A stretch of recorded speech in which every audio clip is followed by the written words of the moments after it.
भक्ति भक्ति भगवन्त गुरु चतुर्नाम वपुहि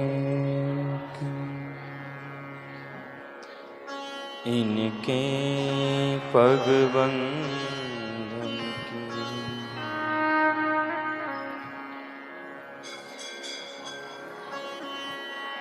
नासत विघ्न अनेक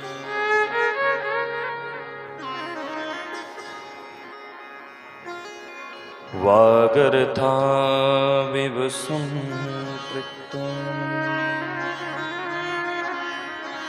वाग्रथा प्रतिपत्तः जगतः पितरो वन्दे पार्वती परमेश्वर।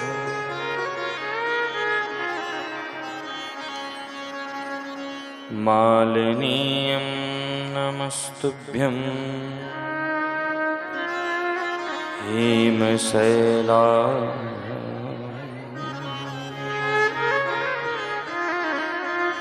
हेमकूटे निवासिता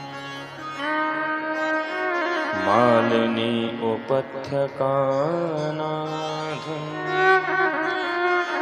श्री महाबुगड़ नमो।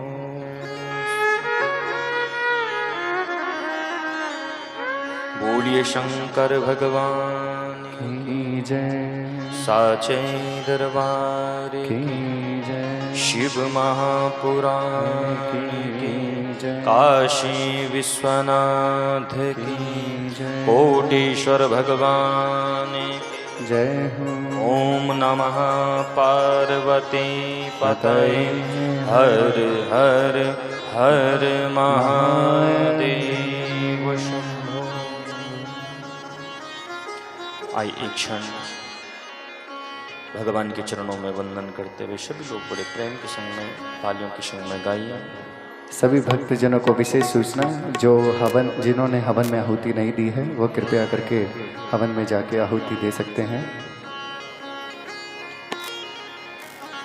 बोलिए शंकर भगवान की जय हो, बोल साचे दरबार की जय हो। ओम नमः पार्वती पतये हर हर हर महा। बड़े प्रेम पूर्वक गाइए सभी लोग, भाव और भक्ति के संग। ओम नमः शिवाय भोले नमः शिवाय हर हर भोले नमः शिवाय। ओम नमः शिवाय भोले नमः शिवाय हर हर भोले नमः शिवाय। ओम नमः शिवाय भोले नमः शिवाय हर हर भोले नमः शिवाय। नमः शिवाय भोले नमः शिवाय, नमः शिवाय भोले नमः शिवाय। नमः शिवाय भोले नमः शिवाय। नमः शिवाय भोले नमः शिवाय। ओम नमः शिवाय भोले नमः शिवाय। नमः शिवाय भोले नमः शिवाय। हर हर भोले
शिव तप केशराय कोटेश्वराय बोले कोटेश्वराय भूतेश्वराय शिव भूतेश्वराय केदारेश्वराय बोले केदारेश्वराय केदारेश्वराय भोले केदारेश्वराय हर हर भोले नमः शिवाय हर हर भोले नमः शिवाय नमः शिवाय भोले नमः शिवाय हर हर भोले नमः शिवाय नमः शिवाय भोले नमः शिवाय हर हर भोले नमः शिवाय नमः शिवाय भोले नमः शिवाय हर हर भोले नमः शिवाय हर हर भोले नमः शिवाय हर हर भोले नमः शिवाय ओ हर हर भोले नमः शिवाय हर हर भोले नमः शिवाय बोलिए काशी विश्वनाथ की शंकर भगवान की की जय ओम नमः पार्वती पतये हर हर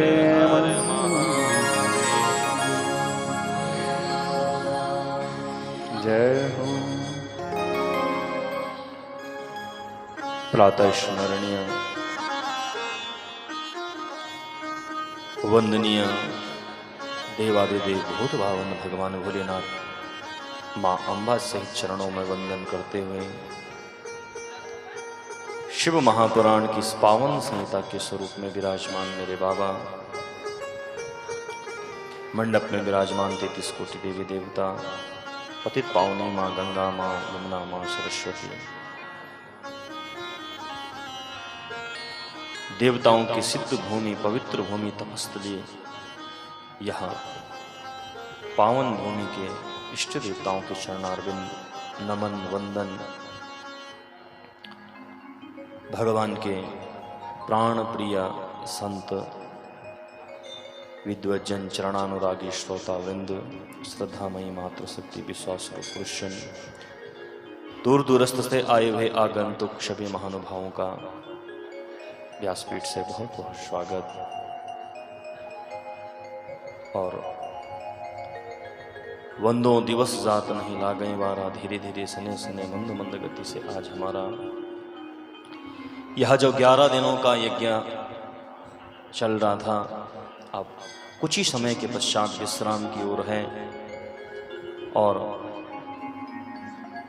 अपनी पूर्णता की ओर आप लोगों की अपार श्रद्धा, अपार भक्ति के द्वारा यह यज्ञ अब पूर्णता की ओर आगे अग्रसित हो रहा है। और आप लोगों ने जिस श्रद्धा, जिस विश्वास, जिस भाव, जिस आस्था के द्वारा इस पावन पुराण का रसपान किया, मेरे बाबा के एक एक चरित्र चित्रणों को श्रवण किया, बंधुओं, वह परमात्मा आपकी प्रत्येक मनोकामनाओं को पूर्ण करें।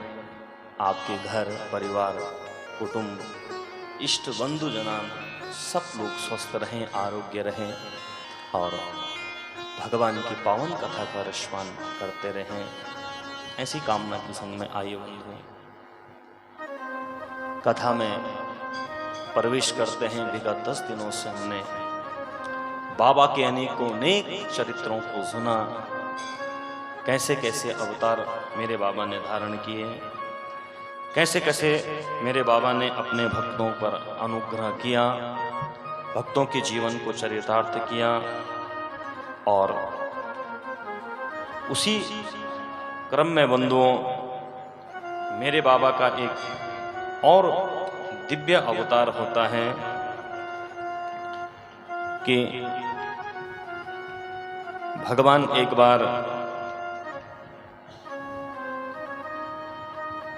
बंधुओं, शिव की ही कृपा से तीनों देवताओं अत्रि और अनसुईया के यहाँ बालक के रूप में प्रकट हुए और मैया के जीवन को भी जिन्होंने पवित्र किया और बाल स्वरूप में जाकर मैया को दर्शन दिया। बंधुओं,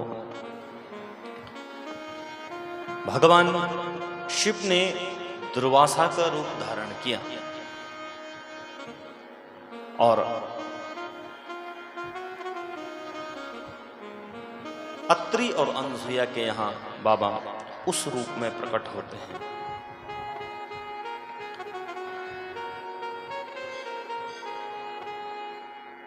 देवलोक में अनेक नारियों ने सुना था कि मैया जो अनसुईया है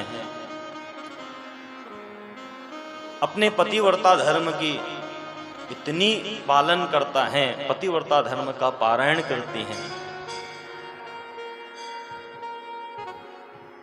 जब यह प्रशंसा तीनों देवताओं ने सुनी तो अब बंधुओं, तीनों के तीनों बंधुओं मैया की परीक्षा लेने के लिए पहुंचे अत्रि आश्रम। अत्रि जी भगवान के अनन्य भक्त हैं और उत्तराखंड हिमालय की पावन धरा में दोनों के दोनों पति पत्नी तप कर रहे हैं।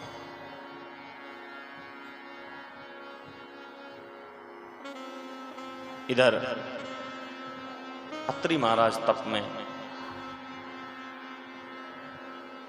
लीन है, मैया अनसुईया आश्रम में विराजमान है। यहां तीनों देवता मैया की परीक्षा लेने के लिए आश्रम में हैं। जब आश्रम में पधारे तो बाहर से आवाज दी, भिक्षाम देहि भिक्षाम देहि भिक्षाम देहि। मैया द्वार पर आई और जो बंधु मैया द्वार पर आई तो अनेक प्रकार के कंद मूंद फलों को लेकर, कंदमूल फलों को लेकर और अन्य इत्यादि लेकर मैया जो दान देने के लिए बाहर आई सो देने लगी। इतने में तीनों ने कहा, बोले हे मैया हम आपसे ऐसी भिक्षा नहीं लेंगे। तो मैया ने कहा भैया फिर कैसे लोगे? तो कहने लगे कि हे मैया हम आपसे भिक्षा तब लेंगे कि जब आप निर्वस्त्र होकर हमको भिक्षा देंगे, अन्यथा हम आपसे भिक्षा नहीं लेंगे। मैया बंधुओं दुविधा में पड़ गई, मैं क्या करूं? अगर इन्हें इनकार करती हूं तो घर में आए हुए अतिथि का तिरस्कार हो जाएगा। घर में बंधुओं यदि अगर कोई भी आपके घर में आ गया तो कभी उसका तिरस्कार नहीं करना, उसका कभी तिरस्कार नहीं करना। और आज के जमाने में थोड़ा सावधान भी रहना है ना? हाँ, क्योंकि आज के समय में अनेक प्रकार के बहुरूपिया लोगों ने संतों का रूप धारण करके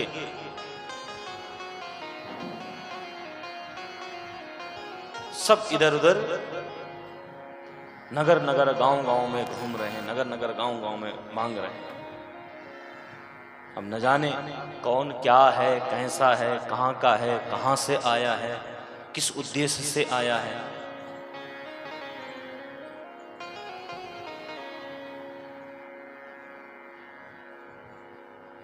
तो बंधुओं मैया सोचने लगी कि यदि अगर मैं इन्हें आज भिक्षा नहीं देती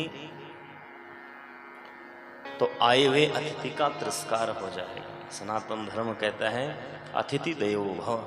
जो अतिथि होता है वो देवताओं के समान होता है, वो देवता होता है।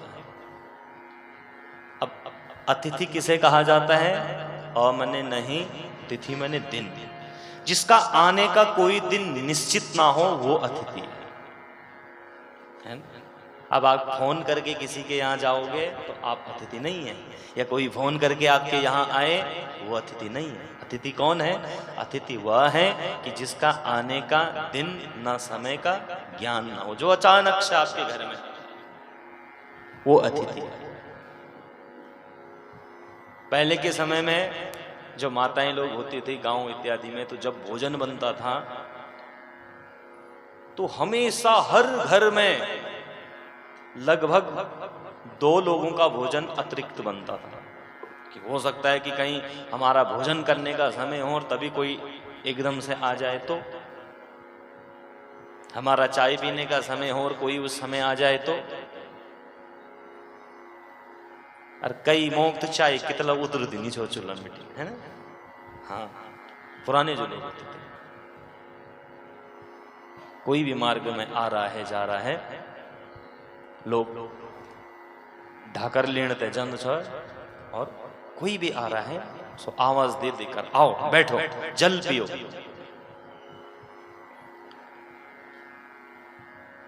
तो जिसकी आने की तिथि निश्चित ना हो वो अतिथि है। सनातन ने कहा कि अतिथि की सेवा करने से देवता प्रसन्न हो जाते।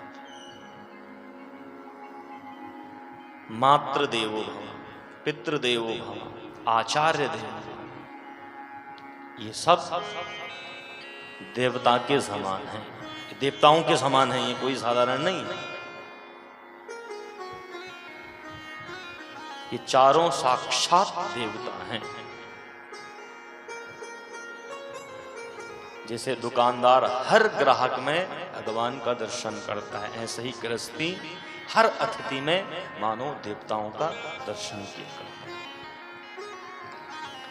मैया मनी मन सोच रही है कि यदि अगर इन्हें देने से इनकार करती हूं तो आए हुए अतिथियों का तिरस्कार हो जाएगा, और यदि अगर इनको भिक्षा देती हूं तो इन्होंने क्या कहा, हम निर्वस्त्र आपसे भिक्षा लेंगे। क्या कहा सोच लीजिए। मैया ने बंधुओं कुटिया में प्रवेश किया और बैठकर सोचने लगी। वहां एक पात्र में गंगा जल पड़ा हुआ था, और गंगा जल को उठाया और गंगा जल को अभिमंत्रित करना प्रारंभ करते ये ऋषि पत्नी,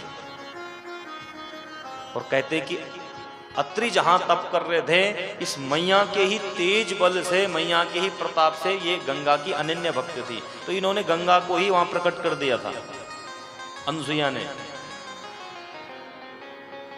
क्योंकि ये अत्रि जी के लिए दूर से जल लेकर आती थी, थक गई एक बार, तो मार्ग में मैया गंगा मिल गई। कहा तुम कौन हो? बोले मैं अत्रि की नारी हूं। कहां से आ रही हो? जल लेकर आ रही हूं स्वामी के लिए। तो इसकी बड़ी भक्ति को देखकर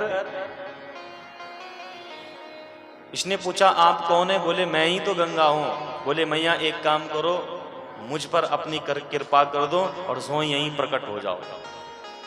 तो वहां गुफा में के ऊपर से ही मंद मंद जलधाराएं प्रकट हो गई।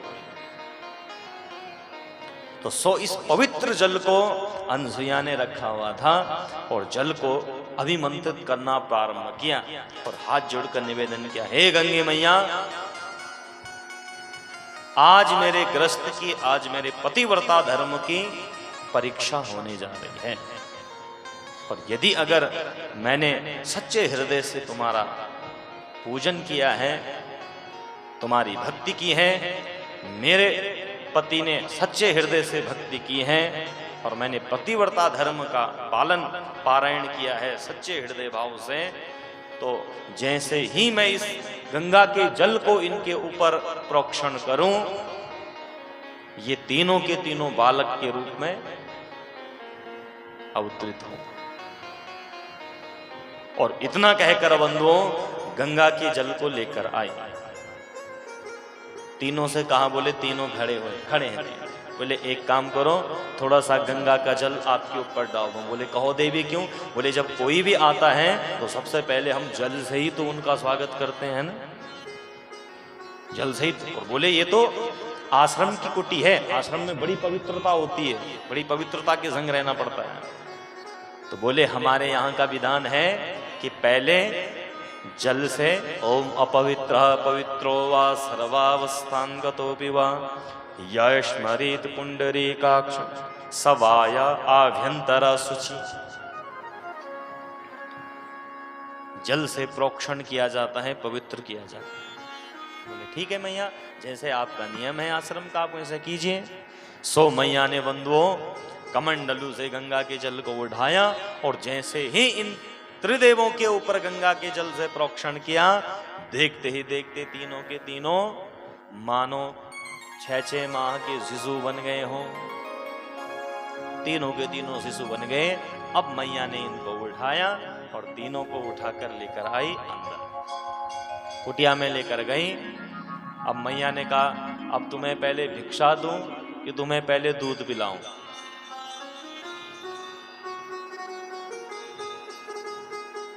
6 माह की शिशु से मैया को किस बात की लज्जा? मैया ने बंधुओं अब ये तीनों के तीनों जब शिशु बने तो जोर जोर से रोने लगे। मैया ने इनको दुग्ध पान कराया और तीनों के तीनों बड़े प्रेम से मैया बड़ा आनंद से कभी पलना झुलाती है, कभी गोदी में खिलाती है। बड़ा आनंद प्राप्त आज मैया को हो रहा। सती अनसुया ने डाल दिया पालना, झूल रहे तीनों दे बन कर के लालना। झूल रहे तीनों देव बन कर के लालना। सती अनसुया ने डाल दिया पालना, सती अनसुया ने पाल दिया पलना। झूल रहे तीनों देव बन कर के लालना। झूल रहे तीनों देव बन कर के लालना। झूल रहे तीनों देव बन कर के लालना। झूल रहे तीनों देव बन कर के लालना। ओ सती अनसुया ने डाल दिया पालना। सती अनसुया ने डाल दिया पलना। झूल रहे तीनों देव बन कर के लालना। झूल रहे तीनों देव बन कर के लालना। झूल रहे तीनों देव बन कर के लालना। झूल रहे सब गाई प्रेम से दोनों बन कर के लालना।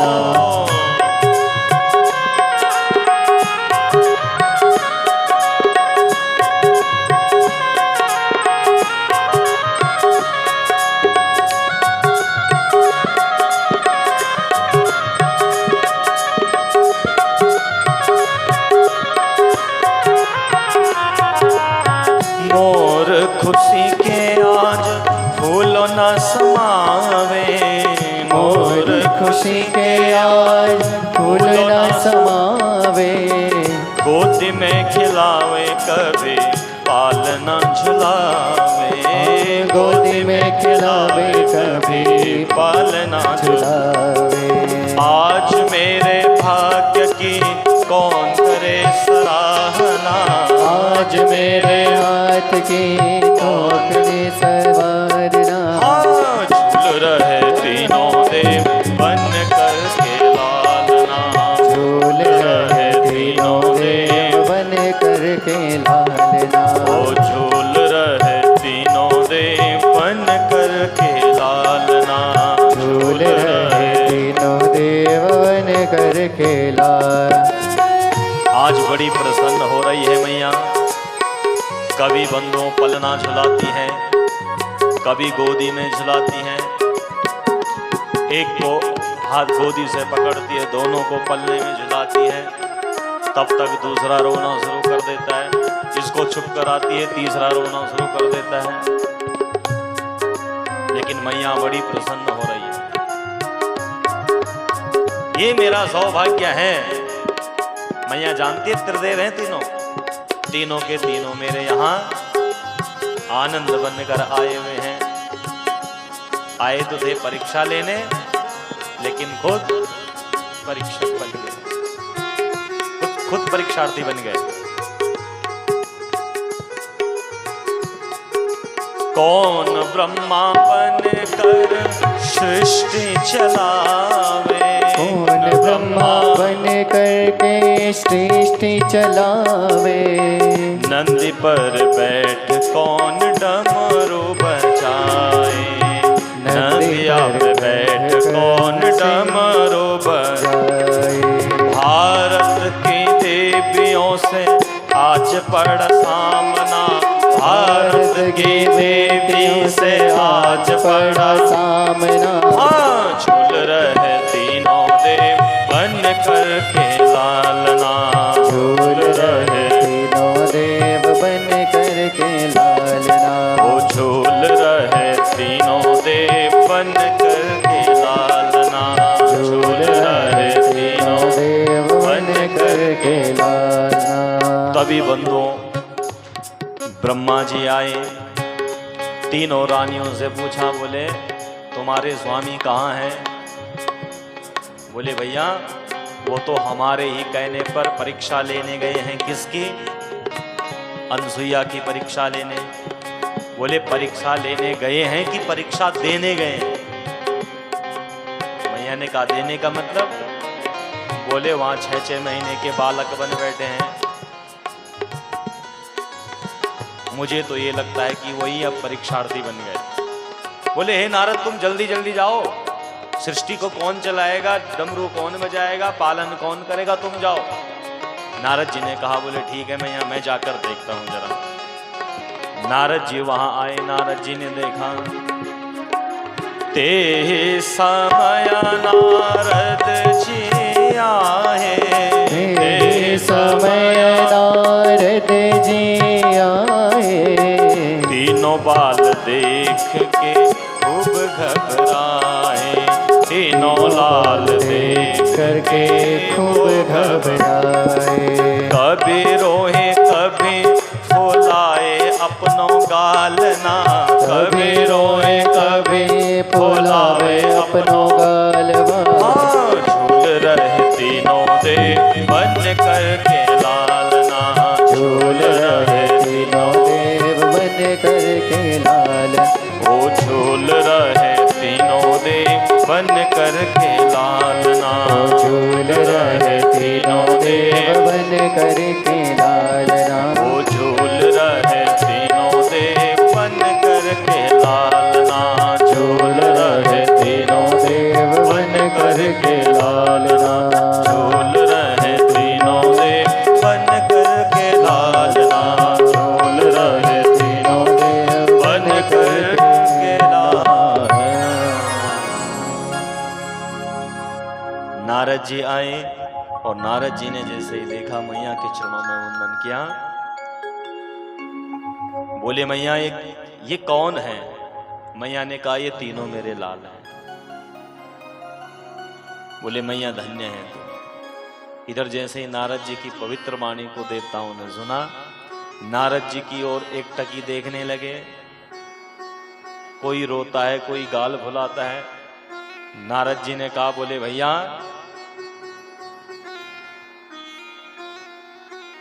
कभी कभी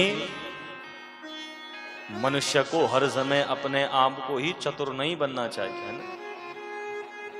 कभी कभी उस चतुराई के जाल में खुद ही फंस जाता है।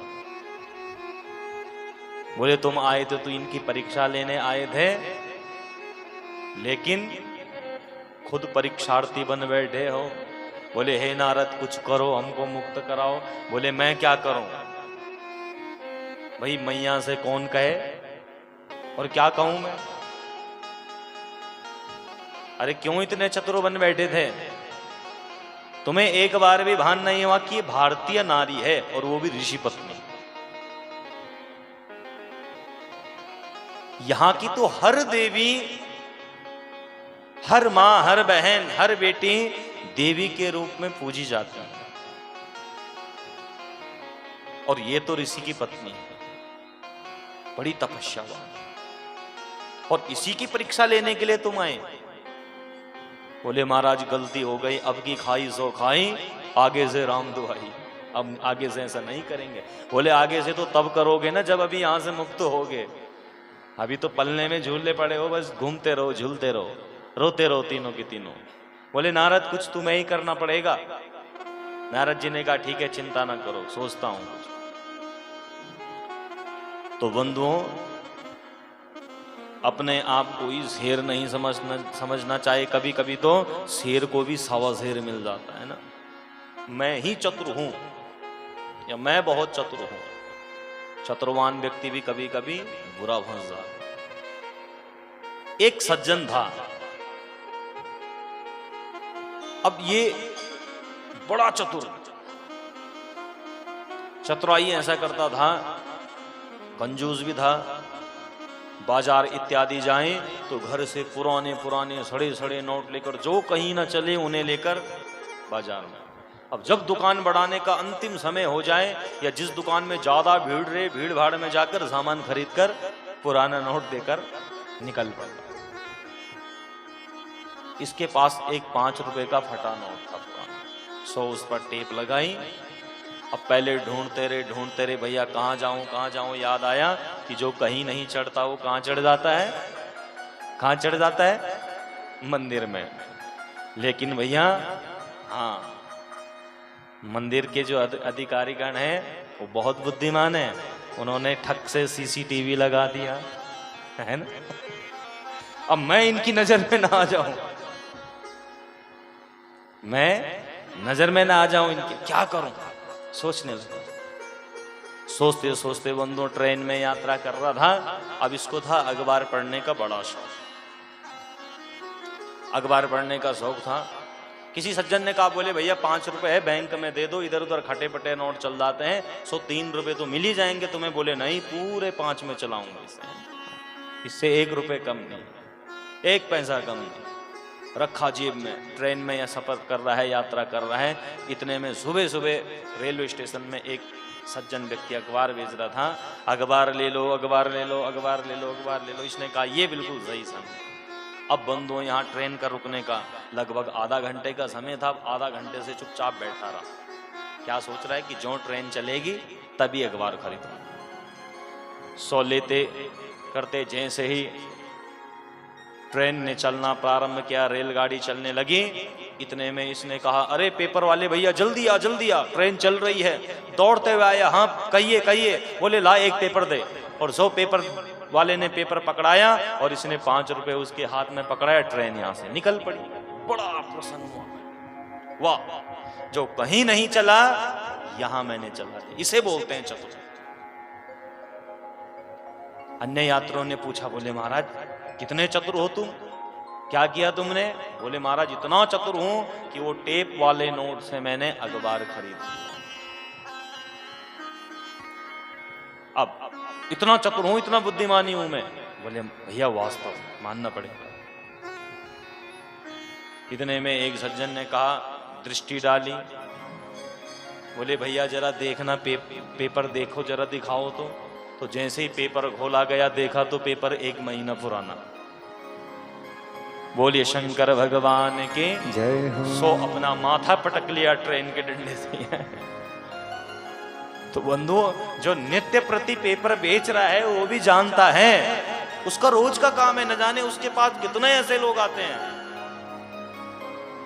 तो क्या वो नहीं जानता कि खरीदने वाला आधा घंटा ट्रेन का रुकने का समय है रेलगाड़ी का, तो जो लेने वाला होगा तो वो तो उसी समय तत्क्षण ले लेगा। और जो ये अंत में दौड़े दौड़े ले रहे हैं तो जरूर कुछ झोल होने वाला है। तो जो उसने उन्हीं पेपरों में एक पुराना पेपर भी रखा और पुराना पेपर पकड़ाया।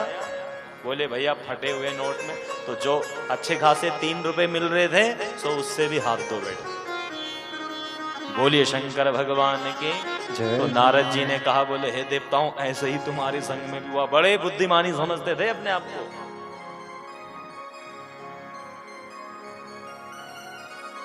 रोने लगे, हे नारद जी अब तुम ही कुछ कीजिए, तुम ही कुछ प्रयत्न करो।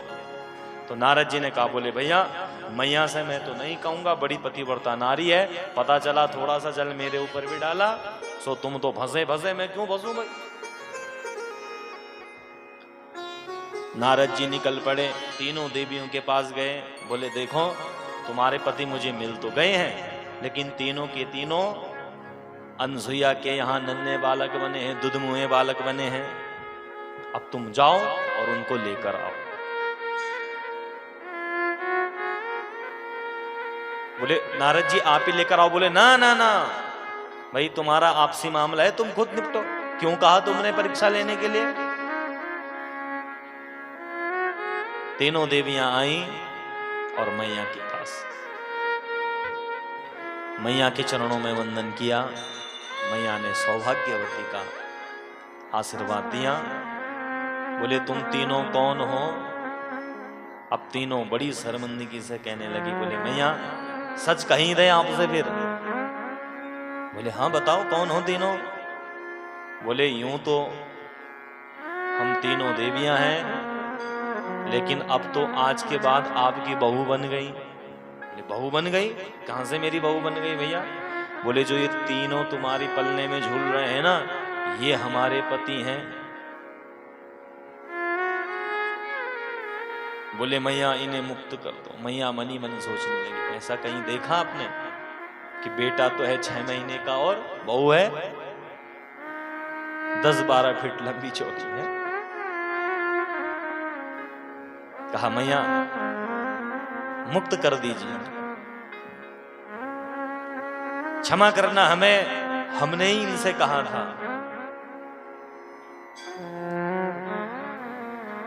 तो मैया ने कहा चलो ठीक है, एक काम करो तीनों आओ, और जब तुम निवेदन ही कर रही हो तो तीनों के तीनों आओ और अपने अपने पति को पहचानो, अपने अपने पति का हाथ पकड़ना।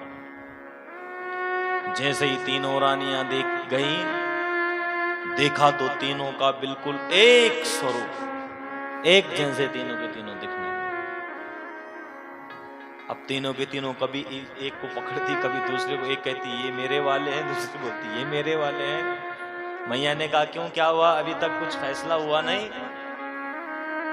जान गई, चरणों में लेट गई। मैया क्षमा करना, अरे हम तो समझते थे कि हम ही पतिव्रता नारी हैं, लेकिन तुम इस जगत में यदि अगर पतिव्रता कोई नारी है तो वो आप हैं। मैया क्षमा कर दीजिए, अपनी बहू समझ कर हमें। अब ये तुम्हारे पुत्र हैं तो हम आपकी बहू हो गए, और बड़ों का काम है छोटों को क्षमा करना, और वैसे भी आप तो हमारी सास हैं। मैया ने कहा नहीं, इतनी आसानी से तो नहीं छोड़ूंगी, मेरा तो नाम ही सास है, जब तक बहू को सांस न लेने दूंगी एक क्षण है, वही तो सास है जो एक क्षण सांस न लेने दे। इतनी आसानी से नहीं छोड़ूंगी। मैया क्या करना पड़ेगा? बोले करना कुछ नहीं है, यदि अगर तुम्हारे जीवन में तप है, यदि अगर तुमने पतिव्रता धर्म का पालन किया है तो पहचान लो। रोने लगी थी मैया को बंधुओं दया आ गई। मैया को दया आई और मैया ने मानो फिर वह जल अभिमंत्रित किया। तीनों रानियां अपने अपने पति को पाकर बड़ी प्रसन्न हुई और सो आशीर्वाद लेकर चली गई। तो तीनों देवताओं के अंश से आज बंधुओं, ब्रह्मा जी के अंश से चंद्रमा का प्रादुर्भाव हुआ, भगवान विष्णु के अंश से दत्तात्रेय भगवान का प्रादुर्भाव होता, जिन्होंने अपने जीवन में 24 गुरुओं को धारण किया। कितने गुरु बनाए? 24 गुरु। श्रीमद् भागवत महापुराण में 11वें स्कंद में इनकी बड़ी दिव्य कथा होती है। 24 और 11वें 12वें स्कंद में बड़ा दिव्य वर्णन आता है। 24 इन्होंने गुरु बनाए जी। दत्तात्रेय ने संदेश दिया कि हे जगत के लोगों, जीवन में गुरु के बिना मनुष्य का कल्याण नहीं होता। गुरु बिन भव निधि तरहि न कोई, जो विरिंच शंकर सम होई। गुरु के बिना कल्याण नहीं है। और यदि अगर आपको सीखने के लिए एक 5 वर्ष के बालक से भी कुछ ज्ञान मिलता है तो उसको धारण करो। 24 गुरुओं को, पृथ्वी को गुरु बनाया, जल को, वायु को, अग्नि को, कबूतर को, एक वैश्या को, एक बाण बनाने वाले को, इन सबको इन्होंने गुरु बनाया, सबसे कुछ ना कुछ सीखा। और जब मनुष्य जानने के उद्देश्य से, सीखने के उद्देश्य से गुरु के पास जाता है, जिज्ञासु बनकर गुरु के पास जाता है, तो उसका परम कल्याण होता है। केवल हृदय में जिज्ञासा। और बंधुओं, दूसरा, मनुष्य की सीखने की कोई आयु नहीं होती। हाँ, सीखने की और पढ़ने की कोई आयु नहीं है। आपने पढ़ा होगा, 2-3 साल पहले एक दिन अखबार में आया था कि एक 90 साल की मैया ने हाई स्कूल पास करा। अब आप सोचो,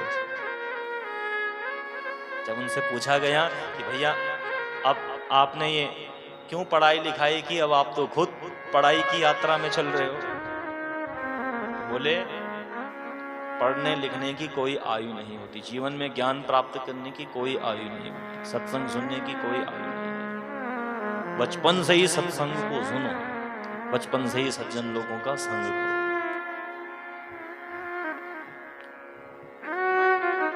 केवल जिज्ञासा हृदय में होनी चाहिए, जानने की इच्छा हृदय में होनी चाहिए। तो ये दत्तात्रेय भगवान के जो 24 अवतार हैं, उनमें इनका प्रादुर्भाव होता है। 24 गुरुओं को इन्होंने जीवन में धारण किया। कुरुंग मातंग पतंग भृंगा मीना हता पंच भिरेव पंचा। इन्होंने एक कुरुंग वन हिरन, एक हिरन को इन्होंने गुरु बनाया। हिरन से क्या सीखा कि जंगल का जो हिरन होता है, इसको धुने सुनना, बांसुरी सुननी बहुत प्रिय लगती है। और जो व्याध होते हैं, ये जब इनको मारने के लिए जाते हैं तो बंधुओं ये इसका प्रयोग करते हैं, बंसी का निनाद करते हैं, श्रृंगी का प्रयोग करते हैं, और ये सब कुछ भूल जाता है और सो मारा जाता है। तो इनसे सीखा कि संसार की चकाचौंध में ज्यादा रमण नहीं होना चाहिए। हाथी को, मातंग माने हाथी को गुरु बनाया। हाथी के जीवन में काम भाव बहुत होता है, तो सो गड्ढा खोदकर इसको पकड़ लिया जाता है। और जो हाथी समस्त बड़े से बड़े वृक्षों को तोड़ देता है, वह हाथी एक पतली सी जंजीर में बांधा जाता है। किस कारण? काम के कारण। तो बोले ऐसे ही भगवान के भक्त को अपने जीवन से काम भाव को त्याग देना चाहिए, नहीं तो वह उस बंधन में बंध। पतंग, कीड़े मकोड़े, आजकल आपके घर के बाहर का बल्ब जल रहा है, कई कीड़े मकोड़े उसको प्राप्त करना चाहते हैं, उस प्रकाश को लेना चाहते हैं, और जैसे ही बल्ब से स्पर्श होता है सो जल कर मर जाते हैं। ऐसे ही बोले यह जो संसार है, ये संसार बाहर से बहुत प्रकाशमय लग रहा है, सुंदर लग रहा है, लेकिन जितना आप जैसा आपको दिख रहा है ये वैसा है नहीं। यहाँ तो पग पग में कांटे हैं। इसको गुरु बनाया। मीना हता पंच वीरेव पंच। भृंगा, भौरे को गुरु बनाया। भौरा अनेक पुष्पों से रस को एकत्रित करता है, पराग को एकत्रित करता है और शहद बनाता है। 100 लोग आते हैं, इन भौरों को मार देते हैं, शहद लेकर चले जाते हैं। तो ऐसे ही मनुष्य मात्र को जब बंधुओं चतुर्थ अवस्था आ जाए तो संग्रह वृत्ति अपने पास नहीं होनी चाहिए। जब वो झगड़े का कारण बन जाएगी, वो लड़ाई के कारण बन जाएगी, वो विवाद का कारण बन जाएगी। और 5वां मीना हता पंच वीरेव पंच। 5वां कौन सा है? मछली चटोरी होती है ना, तो सो खाने के चक्कर में कांटे पर खींची चली है। तो ऐसे ही जब चतुर्थ अवस्था आ जाए तो मुख पर अपना कंट्रोल कीजिए, खाने में भी और बोलने में, दोनों में कंट्रोल होना चाहिए। इन सबको इन्होंने इस प्रकार से 24 गुरुओं को दत्तात्रेय जी ने बनाया और बड़ा दिव्य उपदेश दिया। और बंधुओं, भगवान शिव के अंश से आज दुर्वासा जी का प्रादुर्भाव होता है और मैया से आशीर्वाद लेकर तीनों रानियां यहाँ से गई। इन्हीं दुर्वासा जी ने अम्बरीश की परीक्षा ली थी। अम्बरीश भगवान का अनन्य भक्त था, एकादशी का पारायण किया करते थे, लेकिन ये ऐसे अनन्य भक्त थे कि जिन्होंने दुर्वासा जी भोजन के लिए इन्होंने निमंत्रण दिया, दुर्वासा परीक्षा लेने के लिए गए। बोले हम जब तक नहा कर आते हैं तब तक कोई भोजन नहीं करेगा। एकादशी व्यतीत होने लगी, सो भगवान को भोग लगाकर अम्बरीश ने भोजन पवा दिया। यहाँ आकर अम्बरीश से रुष्ट हो गए, श्राप देने लगे। इतने में भगवान का सुदर्शन चक्र इनके पीछे पड़ गया, सो अम्बरीश से माफी मांगनी पड़ी इनको। तो इस प्रकार से बंधुओं, भगवान ने शिव ने दुर्वासा का रूप धारण किया और दुर्वासा का रूप धारण करके भगवान ने अनेक, दुर्वासा अपने क्रोध के लिए जाने जाते हैं ना, इनको क्रोध बहुत आता था। तो अम्बरीश से इनको क्षमा मांगनी पड़ी। अम्बरीश ने कहा, बोले नहीं प्रभु, मैं तो आपका दास हूं, मैं तो आपका भक्त हूं, आप मुझे क्षमा कर दीजिए, आप मुझे क्षमा कीजिए। तो सो बंधुओं, भगवान ने इनको क्षमा किया। और इधर बड़ी सुंदर कथा आती है कि एक बार भगवान विष्णु अपनी शेष सैया में विराजमान थे, तभी इनके कान के मैल से दो असुरों का प्रादुर्भाव होता है, मधु और कैटव नाम के दानव। जन्म लेते ही दोनों के दोनों ने तप किया और युद्ध करने के लिए सारे देवताओं को परास्त कर दिया। भगवान के पास सारे देवता आते हैं और भगवान से कहने लगे, बोले हे प्रभु, इन दोनों के दोनों ने अत्यंत दुखी समस्त संसार को कर दिया। भगवान ने कहा, चिंता न करो, मैं उनके संग युद्ध करने जाऊंगा। युद्ध करने लगे बंधुओं, अनेक दिन व्यतीत हो गए, लेकिन भगवान भी जीत नहीं पाए। भगवान ने अचानक से युद्ध करना बंद किया और इन दोनों से कहा कि बोले मैं तुम्हारी वीरता से बड़ा प्रसन्न हूं, मांगो कोई वरदान मुझसे मांगो। तो अब इन दोनों ने अभिमान पूर्वक कहा, हरे न याचकाना किम तातुर्मे है छसी ददावा तुभ्यं देवेश दातारो नो न याचको। बोले हे हरि, हम कोई याचक नहीं, हम कोई भिखारी नहीं जो तुमसे वरदान मांगेंगे। अगर मांगना ही चाहते हो तो तुम हमसे वरदान मांगो। भगवान ने कहा चलो ठीक है, अगर आप नहीं मांगते तो मुझे वरदान दे दो। बोले क्या चाहोगे वरदान में? बोले पहला वरदान तो यह है कि तुम दोनों मेरे हाथों से मारे जाओ। बोले तथास्तु। तत्क्षण सोचने लगे ये हमने क्या वरदान दे दिया। भगवान ने कहा देखो वरदान वापस नहीं होगा, अब तुम हां बोल चुके हो। और दूसरा वरदान, बोले भैया तुम मारोगे कहां हमें? हमने वरदान प्राप्त किया है किस धरा में कहीं हमारी मृत्यु ना हो। तो भगवान ने तुरंत कहा कि दूसरा वरदान मांगता हूं कि तुम दोनों की जो मृत्यु हो मेरी जंगा पर हो। सो भगवान ने इनके संग में युद्ध किया और अपनी जंगा पर ही रखकर इन दोनों का प्राणांत कर दिया। इनके मरते ही बंधुओं इस धरा में चारों ओर चर्बी मेद ही मेद फैल गया, चर्बी चर्बी। और इन दोनों के मेद से यहां जो धरा थी वहां अपवित्र हो गई। सो तभी से गौ मैया के गोबर से लीपकर जब कोई यज्ञ इत्यादि होता है तो उससे इस धरा को पवित्र किया जाता है, भूमि को पवित्र। जब हम घर बनाते हैं तो सबसे पहले भूमि पूजन किया जाता है, शुद्ध किया जाता है उसको। फिर शेषनाग इत्यादि इन सब का पूजन किया जाता है।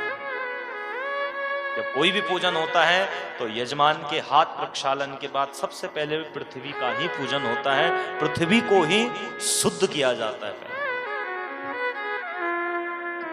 तो इन दोनों के मेद से इस पृथ्वी का एक नाम क्या होता है? मेदिनी। मेदिनी भी पृथ्वी का नाम होता है। अब इन दोनों का वध बंधुओं भगवान ने किया। इधर कुछ समय के पश्चात धनु नाम का एक दानव हुआ, जिनके दो पुत्र हुए, रंभ और करम। इन दोनों ने पुष्कर तीर्थ में जाकर बंधु अनेक वर्षों तक तप किया। इंद्र यह सब देखकर घबराने लगा, सो इंद्र ने छल पूर्वक आज करम्ब को मार दिया। जब करम्ब को मार दिया तो इधर रंभ को बड़ा क्रोध आया। इसने कहा, बोले हे इंद्र, तुमने बिना किसी कारण के मेरे भाई को मार दिया, अब मैं तुम देवताओं को छोड़ूंगा नहीं। तप किया और सो तप करते ही ब्रह्मा जी से कहने लगा, वरम वरय भद्रम ते यस्ते मनसि वर्तते मानिक्रयस्य मृतेनाध किम ते कार्या भविष्यति। बोले हे प्रभु, मुझे ऐसा पुत्र उत्पन्न हो कि जिसको कोई ना तो मानव, ना यक्ष, ना किन्नर, ना राक्षस, ना गंधर्व, ना देवता, कोई भी किसी के द्वारा उसकी मृत्यु ना हो। बोले भैया, जन्म लेने वाले को तो मरना पड़ता है। सोचने लगा, चलो बोले भैया, अगर उसकी मृत्यु हो तो स्त्री को छोड़कर वह सबसे अवध्य हो, नारी को छोड़। बोले ठीक है।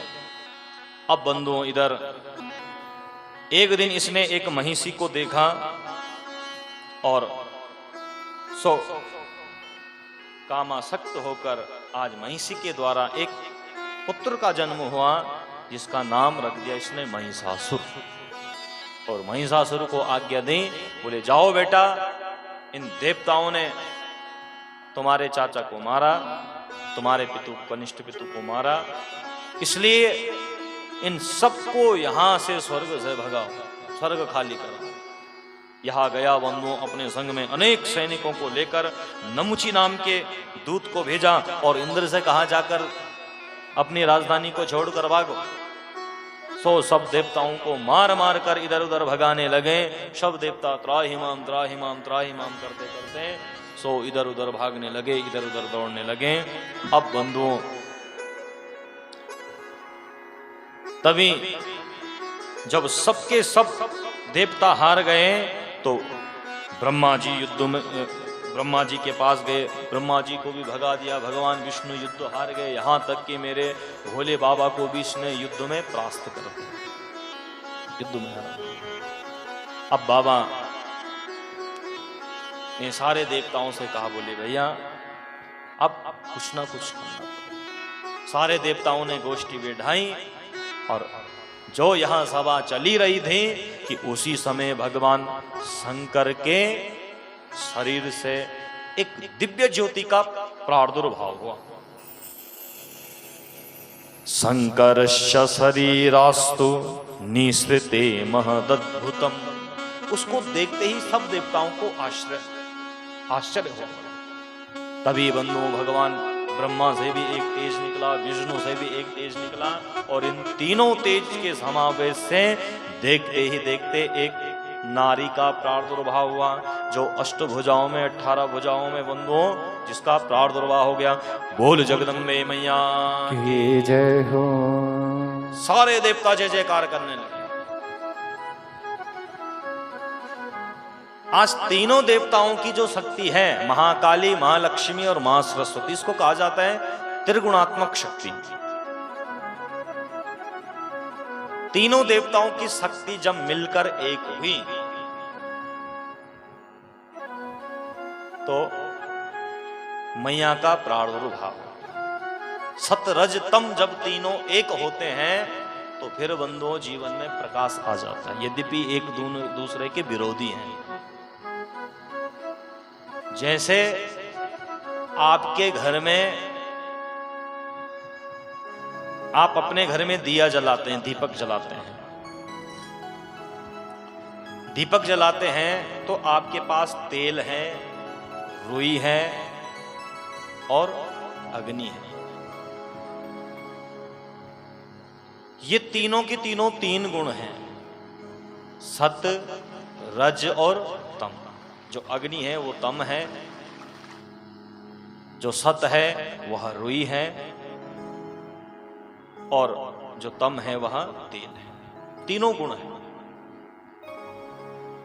अब यदि अगर आपने इनका थोड़ा सा गलत प्रयोग कर दिया तो ये समाप्त हो जाए। लेकिन जब ये तीनों मिलकर काम करते हैं तो फिर प्रकाशमय जीवन को बना देते हैं। दीपक की लौ जब जलती है बड़ा प्रकाशित कर देती है। जैसे अब आपने दीपक से बत्ती बनाई और रुई से बत्ती बनाई, दीपक के ऊपर रखा। अब यहां यदि अगर आपने तेल न डाला और सीधे उस पर माचिस से उसकी लौ जलानी चाहिए तो जो सत्य है वो जलकर समाप्त हो जाएगा, वो प्रकाश नहीं देगा। तो इसलिए उसमें थोड़ा सा आपने तम रूपी तेल डाला, और जो आपने तेल डाला फिर उसमें अग्नि समावेश हुई, और तीनों गुण जब एक दूसरे से मिले तो फिर एक ज्योति का प्रादुर्भाव, एक प्रकाश उदय हो गया। ऐसे ही इन तीनों देवताओं की शक्तियां जब आपस में जुड़ी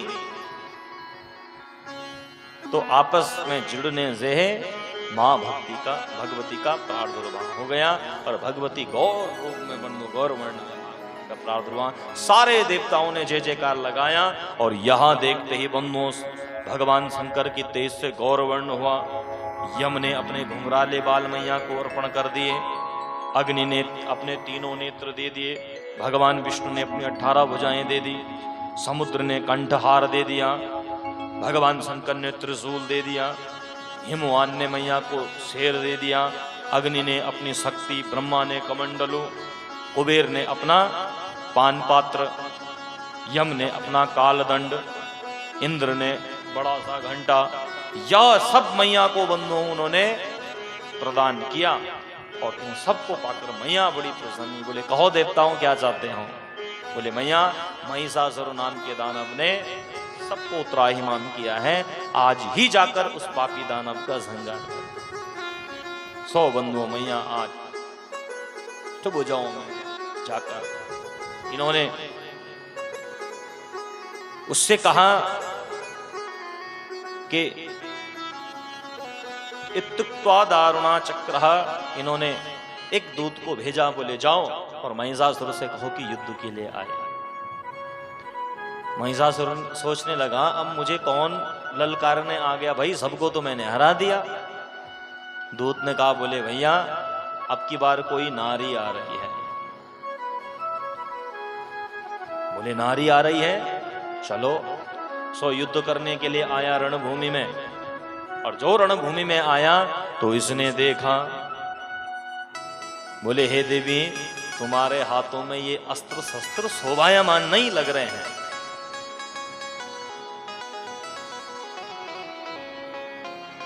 तुम एक काम करो कि मुझसे विवाह कर लो और रानी बनकर रहोगी। तो मैया ने कहा बोले हे महिषासुर मूर्खस त्वमस्य मूदात्मवान यस्त्रीम संगम चिकीर्षसि नरस्या वंदनार्थाया श्रीकलाम स्त्री प्रकीर्तिता। बोले हे महिषासुर तू अगर मुझसे विवाह करेगा तो बहुबंधनों में बंध जाएगा। बोले देवी तुम्हारी तो शोभा ही घर में है, तो चल। बोले यदि अगर तू मुझसे विवाह करना चाहता है तो एक काम कर, जो मुझे इस रण में जीत लेगा, जो मुझे इस युद्ध में जीत लेगा, सो उसी के संग में मैं विवाह कर। बोले अच्छा पक्की बात? बोले हाँ। 100 बंधु अब महिषासुर के संग मैया का घोर युद्ध होने लगा। अनेक प्रकार के दानवों को मैया ने आज एक क्षण में मानो समाप्त किया। इधर महिषासुर आया और महिषासुर युद्ध कर रहा है। युद्ध करते करते करते करते जो युद्ध हुआ, अब मैया ने बंधुओं भगवान शिव के धनुष से जो महिषासुर पर प्रहार किया, महिषासुर नीचे गिरा। इतने में मैया के श्रृंग ने महिषासुर की गर्दन को पकड़ लिया। जो गर्दन को पकड़ा, मैया ने दंड से खड़ग से प्रहार करके आज महिषासुर का जीवन भी समाप्त कर दिया। नाम क्या पड़ा? महिषासुर मर्दिनी। बोल महिषासुर मर्दिनी मैया की जय। इसका बंधु मैया ने वध किया। सारे देवता बड़े प्रसन्न। अब देवताओं ने मैया की जय जयकार करने लगे। इधर शुंभ निशुंभ आदि इत्यादि दानव आते हैं और ये इन सब का भी मैया बंधुओं इन सबको भी उद्धार कर देती है। इनके संग में रक्त बीज इत्यादि आते हैं, मैया मारती है, सो अनेक दानव प्रकट हो जाते हैं। अब की बार मैया ने क्या किया कि इन सब को जैसे इनकी गर्दन काटती, सारे रक्त को अपने पात्र में रख दिया और एक बार में ही उसका रुधिर पान करने से रक्त बीज इत्यादि इन सब दानवों का मैया ने संहार कर दिया। फिर एक अरुण नाम का महादानव हुआ और इसने वरदान मांगा कि मैं किसी से ना मरूं, मैं ना 2 पैर वाले से मरूं, ना 4 पैर वाले से मरूं, ना स्त्री से ना मरूं। तो 100 इसने वरदान पाकर फिर देवताओं के संग युद्ध करना प्रारंभ किया। तो अब की बार मेरी मैया भ्रामरी के रूप में प्रकट हो गई। बोल भ्रामरी मैया की जय हो। भ्रामरी मैंने भौरा। मैया ने भौरे का रूप धारण किया और अनेक हजारों भौरों की संख्या में आकर इस अरुण नाम के दानव को काट काट कर समाप्त कर दिया। इसका भी मैया ने वध किया। और फिर मैया के दिव्य चरित्र को गाने से सुरत नाम का राजा और समाधि नाम के वैश्य ने अपने जीवन को पवित्र किया। स्वारोच मनवंतर में एक महाप्रतापी राजा हुए जिनका नाम था सुरत। ये मार्कंडेय पुराण की कथा आती है और जो दुर्गा सप्तशती का आप पाठ करते हैं या पाठ करवाते हैं, उसमें इसी राजा सुरत नाम के राजा, समाधि नाम का वैश्य और सुमेधा नाम के ऋषि, इन तीनों का ही संवाद है इन 13 अध्यायों में। इन 13 अध्यायों और सप्तशती कहा जाता है जिसमें 700 श्लोकों की संख्या है, इसलिए इसको सप्तशती कहा जाता है। तो इन तीनों का संवाद है उसमें। तो सुरत नाम का राजा मलेच्छों के संग में युद्ध कर बैठा और हार गया। अब अपने प्राणों को बचाने के लिए राजा जंगलों में दौड़ने लगा और घोर जर्जर वन में आकर सुमेधा नाम के ऋषि का आश्रम था, वहां आकर महाराज जी की शरण में पहुंचा। इधर बंधुओं तभी समाधि नाम का एक वैश्य था जिसके घर वालों ने उसको घर से निकाल दिया। अब ये दर दर की ठोकरें खाते हुए आज सुमेधा के आश्रम में पहुंचा और मुनि से कहने लगे, बोले प्रभु मुझे भी इसी कुटिया में निवास दो। बोले तथास्तु, यहीं रुक, कोई बात नहीं। फिर कहने लगे कौन हो आप? बोले मैं समाधि नाम का वैश्य हूं। सो मेरे घर वालों ने, जब मैं अब कार्य करने में असमर्थ हो गया तो मेरे घर वालों ने मुझे निकाल दिया। हमारी और आपकी भी बंधुओं सबकी यही दशा है ना। जब कोई चीज हमारे मतलब की नहीं रह जाती तो फिर हम उसका त्याग कर देते। अब वस्तु के संग में ये नियम अब माता पिता पर भी लागू हो गया। देखा माता पिता कमाने के लायक नहीं, सो उठाया और कहा हरिद्वार छोड़ आए, वृद्धाश्रम में छोड़ आए। सो बोले यहीं अपने संग वालों के संग में रहो। और आप विश्वास करेंगे वृद्ध आश्रम में सबसे अधिक वही लोग हैं जो ज्यादा धनवान थे, ये जो ज्यादा धनवान हैं और जिन्होंने अपने धन के मद के कारण अपने बच्चों को बड़े बड़े स्कूलों में भेजने का निर्णय लिया, वो सबका सब आज उस नतीजे को भुगत रहे हैं, सबके सब। कहीं ना कहीं हमने एक दिन पहले भी कथा में चर्चा की थी, कहीं ना कहीं हमारा भी उस पर, हाँ, हमारा भी उस काम पर हाथ है। और इतने धनवान होने के बाद भी वृद्धा आश्रम में जाना, क्योंकि हमने अपनी संतान को शिक्षा तो दी, लेकिन कौन सी शिक्षा दी?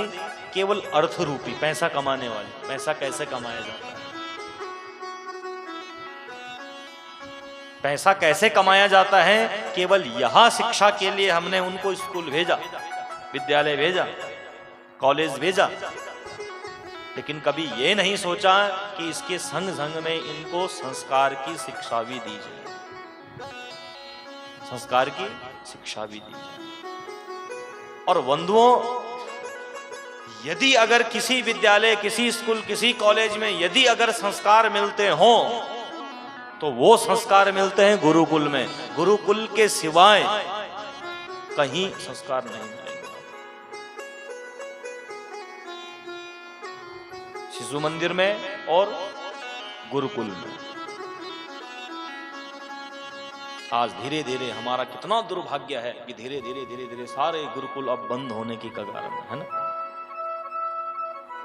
आधुनिक शिक्षा की ओर हम इतने बड़े कि सब बंद होने की कगार में।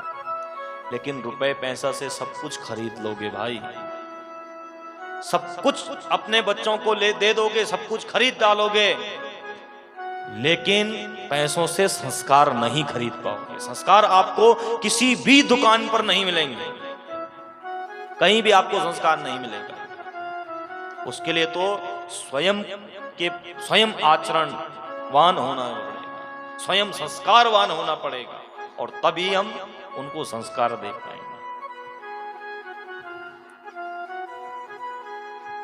आज हमारे नन्हे मुन्ने बालकों से, नन्हे मुन्ने क्या, बड़े जो शादीशुदा के लायक जो हो गए, पूजा में कैसे जाकर बैठा जाता है ये तक उन्हें पता नहीं है। किसी को प्रणाम कैसे किया जाता है ये तक उनको पता नहीं है। हाथ में आचमनी कैसे ली जाती है ये तक उनको पता नहीं है। मंदिर में जाकर हमें कैसे जाना चाहिए, कैसे वस्त्र पहनना चाहिए ये तक पता नहीं है ना। ऐसे में कैसे संस्कार सीखेंगे भाई, है ना। कई मंदिरों ने नोटिस बोर्ड लगा दिए, अब हमारी इच्छा आई सोए उन्हीं वस्त्रों को पहनकर फिर हम मंदिर में आ गए। पंडित जी इत्यादि कर्मचारी ने रोका, आप ऐसे आ नहीं सकते। भैया ये तो हमारी तो मर्जी है, हमें तो संविधान ने स्वतंत्रता का अधिकार दिया है, आप हमारे अधिकार का हनन नहीं कर सकते। तो जहां हमने मर्यादाओं को भंग किया वहां हमारा जीवन असंस्कारित हो गया।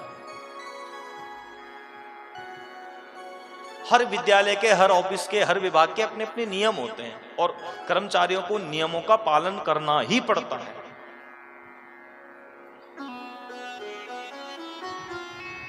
तो आज हमारी ये दशा है, आज की भावी पीढ़ी को माता पिता के प्रति उनका अपनापन नहीं है, माता पिता के प्रति उनके प्रति दया भाव नहीं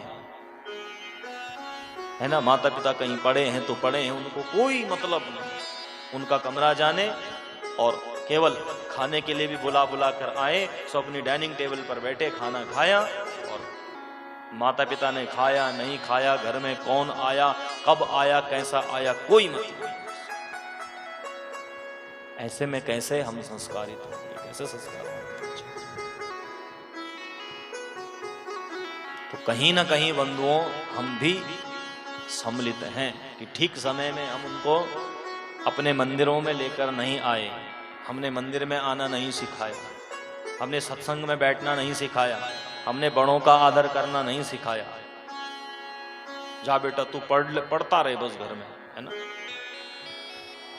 थोड़ा सामाजिक जगह में भी बच्चों को लेकर जाओ, थोड़ा सत्संग में भी बच्चों को लेकर आओ। है ना। अब एक बड़ी विडंबना वाली बात है कि क्या अजबपुर के इस स्थान में एक भी युवा, एक लड़का है वो, तो क्या और उनकी आयु के और लोग नहीं है यहाँ? लेकिन कहीं ना कहीं उसके जीवन में कहीं ना कहीं कोई संस्कार उसको मिला होगा, इसीलिए वो आज सत्संग में आकर सेवा कर रहा है। तो बंधुओं, ये संस्कार हमें देने होंगे और ये बताना होगा, ये सिखाना होगा।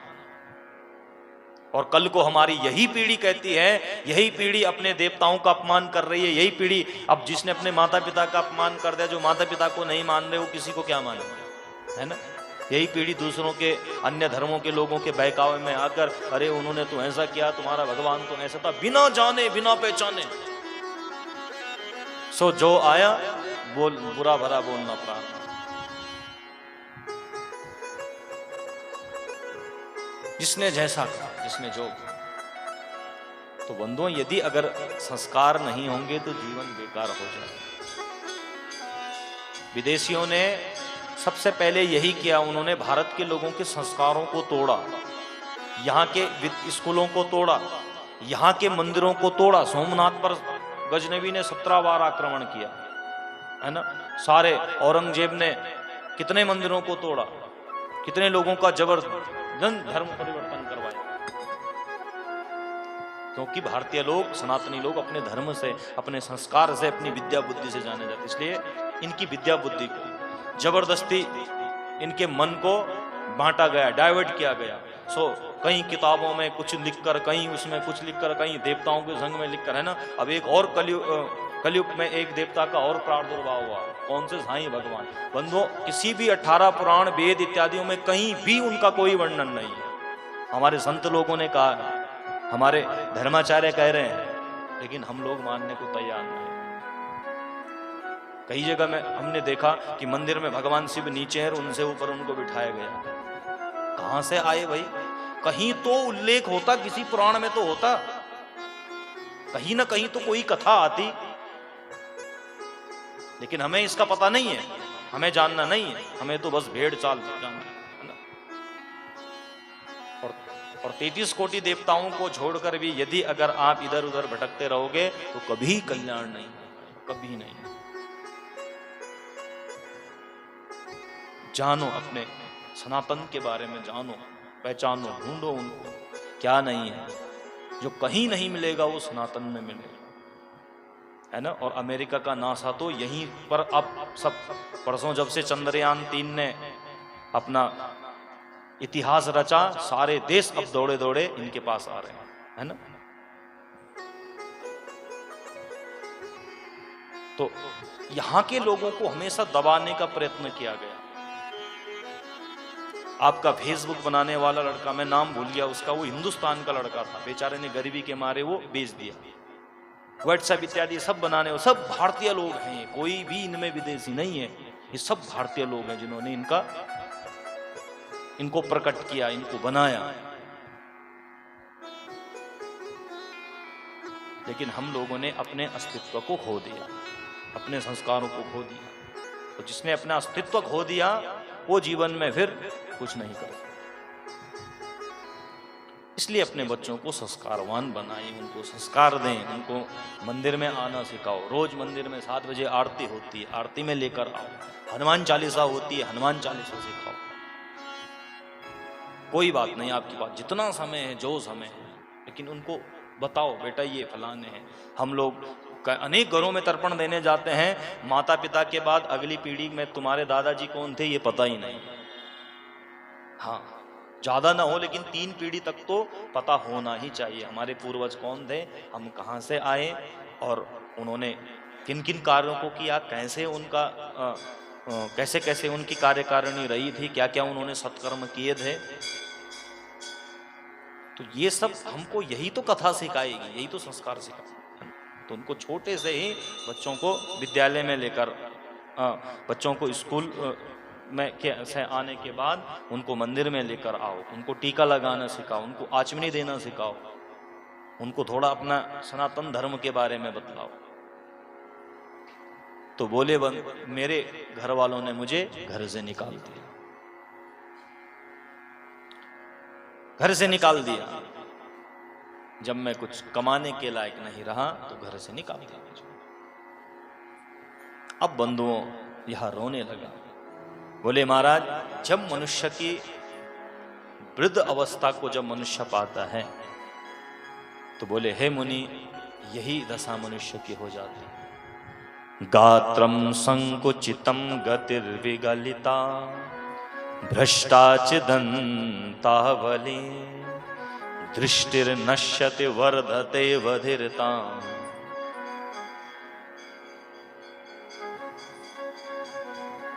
बंधुओं, जब वृद्ध अवस्था आती है तो गात्रम संकुचितम गतिर्विगलिता भ्रष्टाच दंतावली, सुंदर सुंदर जो स्वरूप था उस पर चेहरे पर झुर्रियां पड़नी प्रारंभ हो जाती है ना, आंखों से दिखना बंद हो जाता है, कानों से सुनना बंद हो जाता है।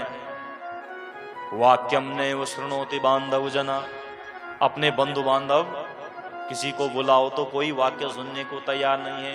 पत्नी न शुश्रूयते, यहाँ तक कि धर्म पत्नी भी सुनकर अनसुना कर देती है। हा कष्टम जरया विभूत पुरुषम पुत्रोप्य मित्रायते, जब जरा नाम का कष्ट जीवन में आता है, जरा जब जीवन में प्रवेश करती है तो सब साथ छोड़ देते हैं। तो फिर कौन साथ में जाता है भाई? जीवन भर मेरा मकान दुकान घर परिवार के चक्कर में पड़े रहे, बोलिए सबका सब यहीं छूट कर रह जाता है। अंत में यदि अगर कोई साथ जाता है तो वो है धर्म धर्मानुगो गच्छति जीव एक, केवल धर्म ही बंधुओं संग में जाता है। इसलिए जीवन में सत्कर्म करो, जीवन में धर्म करो, अच्छा कार्य करो। रोने लगा।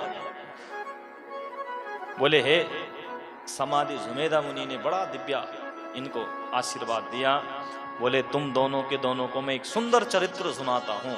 और तब बंधुओं इन दोनों सुरत नाम के राजा और समाधि नाम के वैश्य को सुमेधा मुनि ने मैया भगवती के इस दिव्य चरित्र को सुनाया, दुर्गा सप्तसती का। और इन पावन कथा को सुनकर इन दोनों के दोनों ने मां भगवती के चरणों में वंदन किया। सो बंधुओं, राजा ने पुनः अपना राज्य प्राप्त किया। समाधि नाम के वैश्य ने मानो मां भगवती के चरणों में ही अपने मन को अर्पित कर दिया। बोल जगदम्बे मैया की जय हो। तो ऐसे ही नव दुर्गा के अनुष्ठान करने से मनुष्य मात्र का जीवन पवित्र हो जाता है। शिव पुराण कहता है कितने नवरात्रि आते हैं हमारे साल के? कितने आते हैं? 4। क्या बात? हाँ,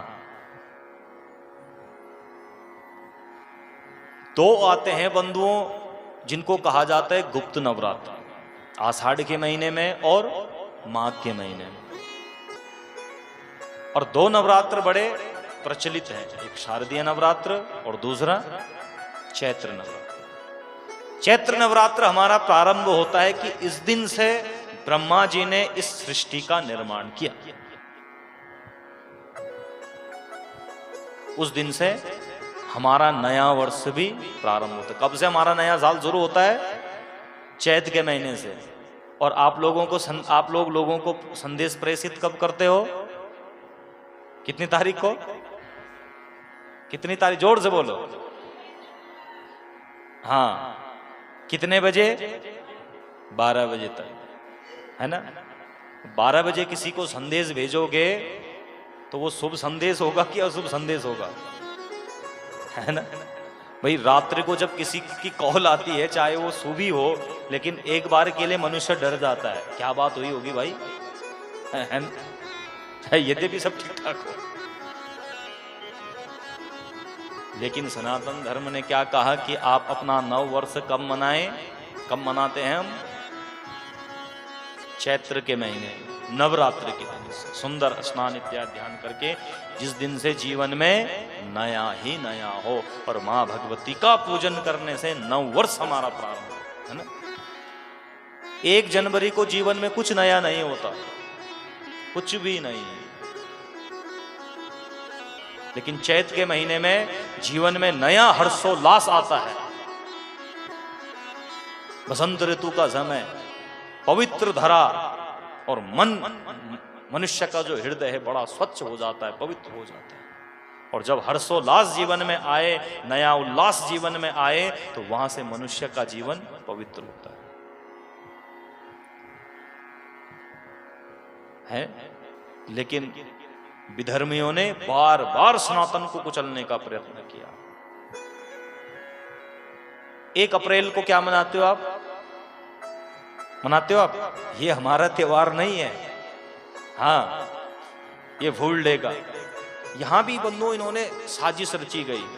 उस टाइम क्या था, एक समय में कि 1 अप्रैल को नवरात्रि का पर्व आया। अब इन्होंने कहा इन सनातनियों को कैसे इनसे दूर किया जाए, सो इन्होंने उस दिन उसको फूल डे कहना प्रारंभ किया। बोले इनको मूर्ख बनाओ, है ना, क्योंकि अंग्रेज लोग तो वैसे ही कहा जाते थे भारतीय लोगों को, है ना, क्या कहते थे? मूर्ख, ओल्ड फैशनड क्रिमिनल पीपुल्स, कि बुरे घिसे पिटे अपराधी लोग, हाँ इडियट।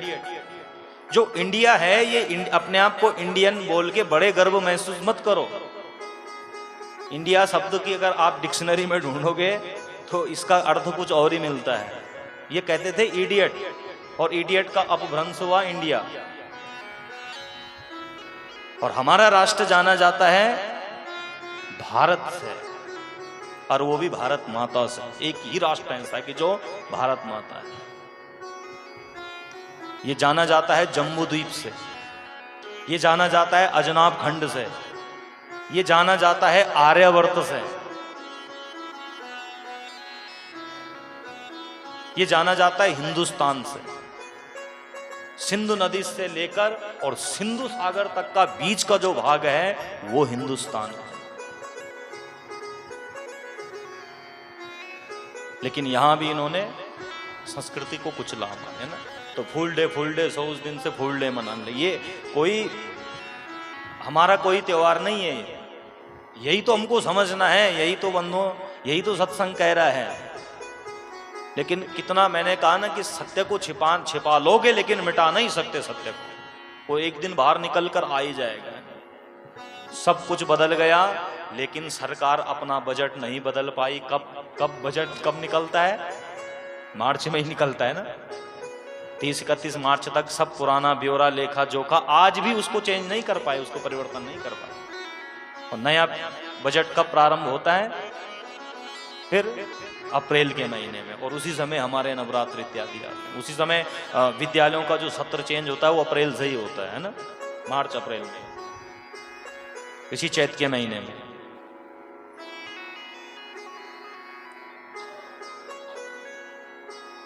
तो चैत के महीने के नवरात्र के प्रथम दिवस ब्रह्मा जी ने सृष्टि को आरंभ किया और मां भगवती का पूजन किया जाता है। और दूसरा श्राद्ध या नवरात्र, इन दोनों नवरात्र में मैया का पूजन करने से मां भगवती अनेक प्रकार के दुखों से निवारण किया करती है, क्योंकि इन दोनों ऋतुओं में मनुष्य सबसे अधिक बीमार होता है। इस समय ऋतुएं बदलती हैं और सबसे ज्यादा बीमार लोग इन्हीं 2 ऋतुओं में होते हैं। तो भगवती का पूजन करने से, घर में धूप दीप करने से, घर में हवन इत्यादि करने से अनेक प्रकार के कीटाणुओं का विनाश हो जाता है। घर में शंख ध्वनि करने से अनेक कीड़े मर जाते हैं। घंटी का निनाद करने से अनेक कीड़े भाग जाते हैं। घर में लौंग इत्यादि इन सब का हवन करने से, हवन सामग्री से अनेक प्रकार के जो कीटाणु होते हैं ये सब समाप्त हो जाते हैं और प्रकृति उससे शुद्ध होती है। प्रकृति उससे शुद्ध होती है। विज्ञान ने भी जहां से जन्म लिया वो धर्म है हमारा सनातन। केवल इसको समझने वाले की आवश्यकता है, समझने वाले की आवश्यकता है ना। तो इन चारों नवरात्रों का बंधुओं विशेष महत्व होता है और ये सब के सब प्रतिपदा से लेकर शुक्ल पक्ष और दशमी तक हम इनको मनाते हैं। और जिसमें कुमारी पूजन का बड़ा उल्लेख आता है कि इसमें कन्याओं का पूजन होता है। कितने वर्ष से लेके कितने वर्ष तक? 2 वर्ष से लेके और 10 वर्ष तक। 2 वर्ष से भी छोटी कन्या नहीं और 10 वर्ष से बड़ी कन्या नहीं। इन सब का 2 साल की जो बेटी होती है उसको कहते हैं कुमारी। 3 साल की जो होती है वो त्रिमूर्ति, 4 साल की कल्याणी, 5 साल की जाम्बवी, 6 साल वाली रोहिणी, 7 साल वाली कालिका, 8 साल वाली चंडिका, 9 साल वाली दुर्गा और 10 वाली सुभद्रा नाम से इनको जाना जाता है, इनका पूजन किया जाता है। और वंदो इसमें कहते हैं धनार्थी लभते विद्यार्थी लभते विद्याम धनार्थी लभते धनम। विद्यार्थी अगर विद्या प्राप्ति के उद्देश्य से कन्या पूजन करता है तो विद्या की प्राप्ति करता है, धनवान धन की प्राप्ति करता है। विद्या और घर में शांति के लिए ब्राह्मण कन्या का पूजन करें, विजय प्राप्ति के लिए क्षत्रिय कन्या का, धन प्राप्ति करने के लिए वैश्य कन्या का, और सुख समृद्धि इत्यादि के लिए चारों वर्ण की कन्याओं का पूजन करने का विधान है। लेकिन कन्या पूजन करने का अधिकारी कौन है? वही है कि जिसने कभी जीवन में पाप न किया हो। कौन सा वाला पाप? कि जिसने कभी भ्रूण हत्या न की हो। हाँ, कई हमारे सज्जन लोग ऐसे भी हैं कि अपने घर में आई हुई कन्या को तो मार दिया और जग दिखावे के लिए सो पकड़ पकड़ कर बुला कर। ऐसों के घर में कभी मत भेजना अपनी कन्याओं को। हाँ, सावधान हो जाइए ऐसे लोगों से।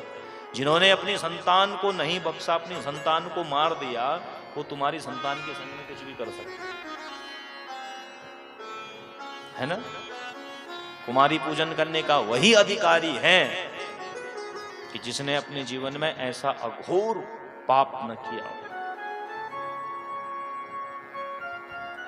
इस प्रकार से बंधुओं, मैया भगवती के चरणों में समस्त ऋषियों ने वंदन किया। और शिव महापुराण की जो अंतिम 7वीं संहिता है, जिसको वायवीय संहिता कहा जाता है, उसमें एक बड़ी दिव्य कथा आती है कि एक ऋषि हुए जिनका नाम था व्याघ्रपाद। उनके पुत्र होते हैं उपमन्यु। जब उपमन्यु छोटा था तो यह अपनी माँ के साथ बंधुओं अपने मामा के यहाँ गए और इसका मामा का पुत्र दूध पी रहा था। अब इन्होंने इस बालक को नहीं दिया। ये रोते रोते रोते अपनी माँ के पास गया, बोले मैया मुझे भी दूध चाहिए। सो जैसे ही दूध मांगने के लिए गया, मामा की पत्नी ने बंधु इसका तिरस्कार करके यहाँ से रोने लगा जोर जोर से। बोले बेटा मैं कहाँ से लेकर आऊं, पराधीन सबने उसको ना, हम दूसरे के अधीन हैं, मैं तेरे लिए कहाँ से दूध लाऊं। रोने लगा, बाल हटे। सो इसकी माँ ने बंधुओं कच्चे बीजों को पीसा और उसका दूध निकाला, और दूध निकालकर जो इनको देने लगे, बालक ने उसको थोड़ा सा मुख में लिया और उठाकर फेंक दिया दूध का गिलास। है ना, छोटा बच्चा जानता है, वो बोल नहीं पाता लेकिन वो समझता सब है, उसको ज्ञान सब रहता है। उसने फेंक दिया। मैया रोने लगी, बोले मैया मुझे तो दूध चाहिए।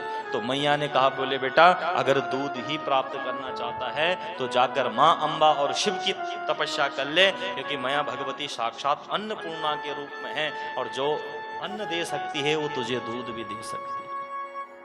माँ के वचनों को सुनकर उपमन्यु ने बंधुओं भगवान का तप करने लगा, शिवलिंग बनाया भगवान का और भगवान का पूजन करने लगा। पूजन करते करते करते करते आज इसकी तपस्या की परीक्षा लेने के लिए भगवान शंकर ने मानो इंद्र का रूप धारण किया, और इंद्र का रूप धारण करके मेरे बाबा उपमन्यु के पास आए और इससे कहा, मद भक्तो भव विप्रर्ये आमे चार्यर्चय सर्वदा ददामी सर्वभद्रम ते त्यज रुद्रम च निर्गुणम। बोले हे बालक उठो, तुम्हारा कल्याण हो। बोले आप कौन है? बोले मैं देवराज इंद्र हूँ, मैं देवताओं का राजा हूँ। तुम क्या कर रहे हो यहाँ? बोले मैं भगवान शिव और पार्वती का तप कर रहा हूँ, जप कर रहा हूँ। बोले क्यों? बोले महाराज दूध की प्राप्ति करने के लिए। अरे बोले उस भगवान के पास तो कुछ भी नहीं है, वो तो स्वयं बैठा है शमशान भूमि में, यदि अगर तप करना चाहता है तो मेरा कर ले। बोले आप कौन हो? मैं ही इंद्र हूं।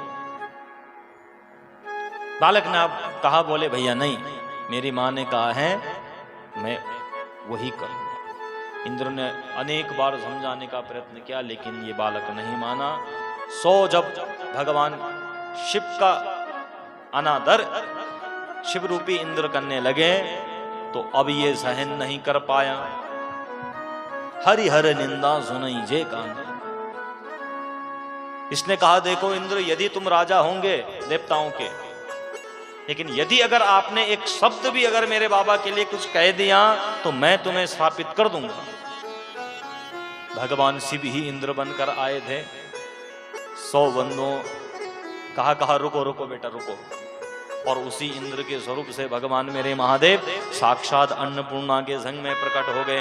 बोल अन्नपूर्णा मैया की जय।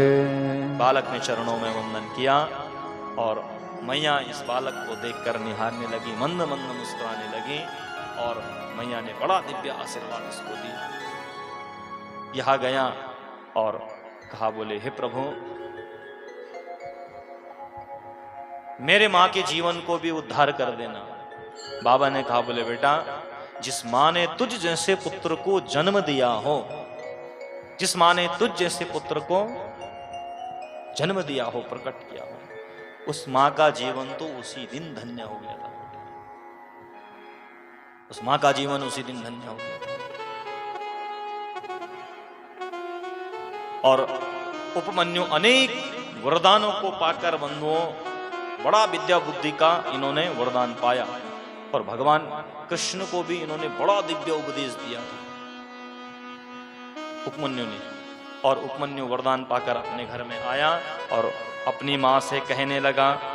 इसकी माँ ने कहा बोले बेटा, हो गई तेरी तपस्या, पी लिया दूध? बोले हाँ मैया, तू धन्य है, तूने आज मेरे जीवन को पवित्र कर दिया, क्योंकि यदि अगर तूने मुझे ऐसा मार्ग नहीं बताया होता तो आज मेरा कल्याण नहीं होता।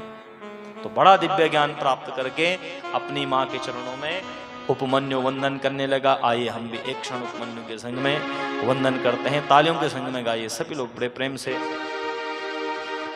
तू कितने प्यारे हैं, कितने न्यारे हैं, प्यारे प्यारे हैं हो माँ, हो माँ,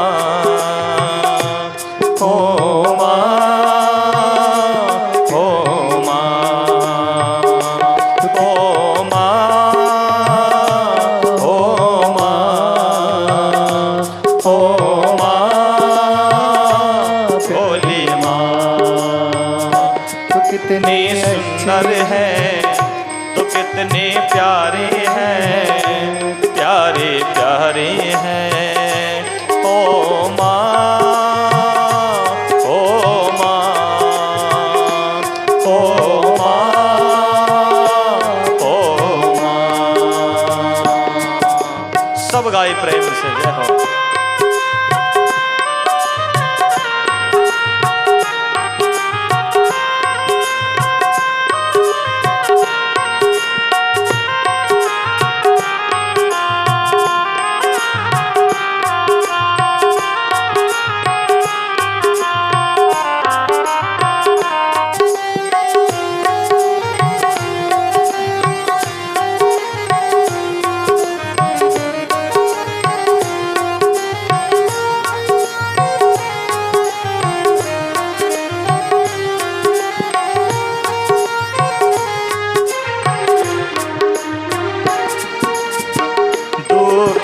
लागे माँ तेरे अखियाँ, दुखन लागे है माँ तेरे अखियाँ, दुखन लागे माँ तेरे अखियाँ, दुखन लागे है माँ तेरे अखियाँ। मेरे लिए तू जागे है सारे सारी रतियाँ, मेरे लिए तू जागे है सारे सारी रतिया। मेरे निंदिया पे निंदिया पे, मेरी निंदिया पे वो अपनी निंदिया पे तूने वारी है ओ माँ, ओ माँ, ओ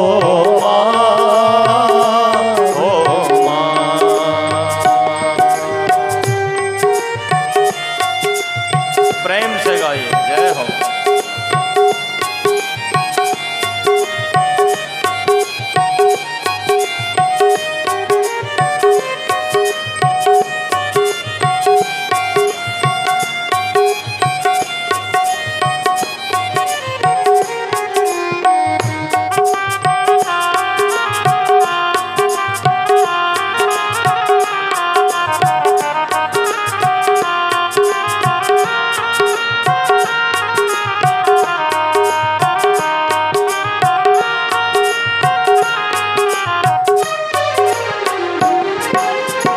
अपना नहीं तुझे सुख दुख कोई, अपना नहीं तुझे सुख दुख कोई, ओ अपना नहीं तुझे सुख दुख कोई, अपना नहीं तुझे सुख दुख कोई।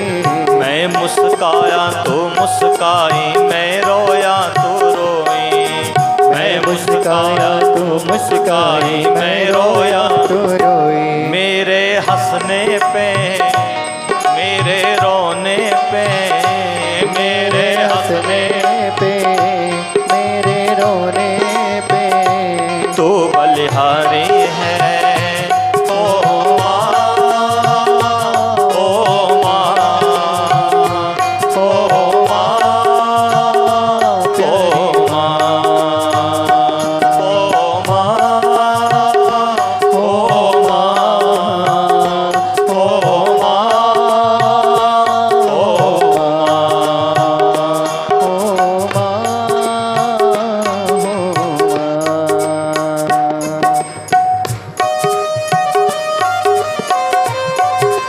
सब गाइए तालियों के साथ में, प्रेम के साथ में, जय हो।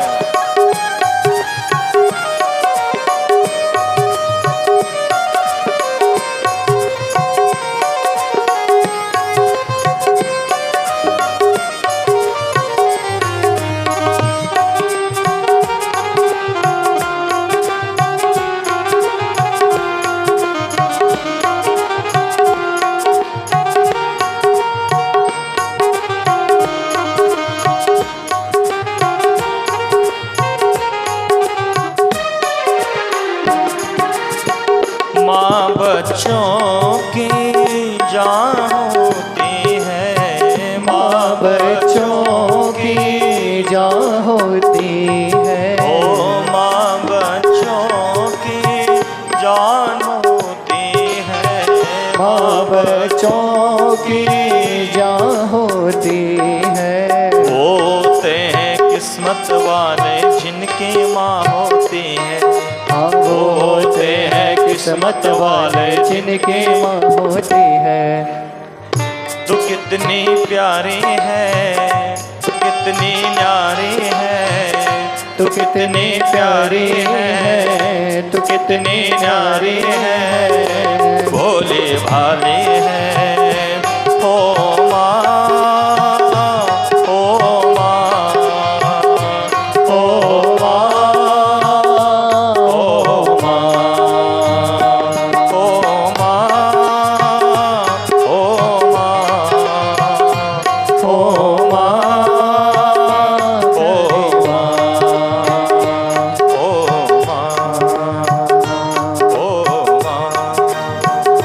ओ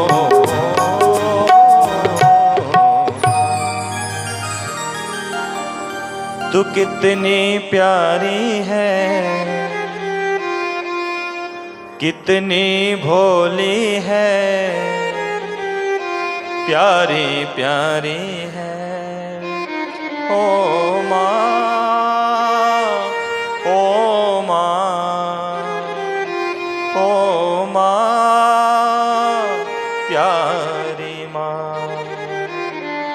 इस प्रकार से बंधु उपमन्यु ने अपनी माँ के चरणों में वंदन किया और प्रसीद देव देवेशे प्रसीद परमेश्वरः स्वभक्तिं देहि परमां दिव्यमभिचारिणी।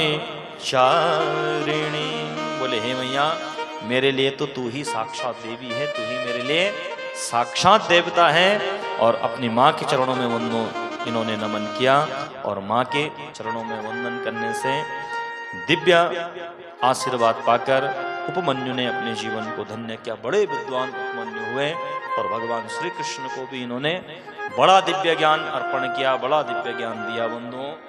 और इसी पावन सप्तम जो संहिता है वायव्य 2 भागों में उत्तर और पूर्व खंड है।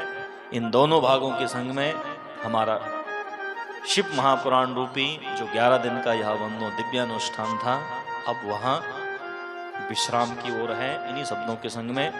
और बहुत बहुत आभार प्रकट आप लोगों का करते हैं व्यासपीठ से।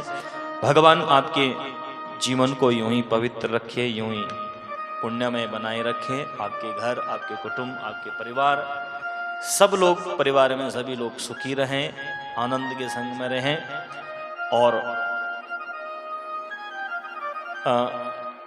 आप लोगों का जो भाव है, जो भक्ति भाव है, वह ऐसे ही भगवान के चरणों में बना रहें। आप लोग निरोग रहें, स्वस्थ रहें, मस्त रहें। पुनः आप सब लोगों का व्यासपीठ से बहुत बहुत आभार, बहुत बहुत आप लोगों को शुभाशीष। और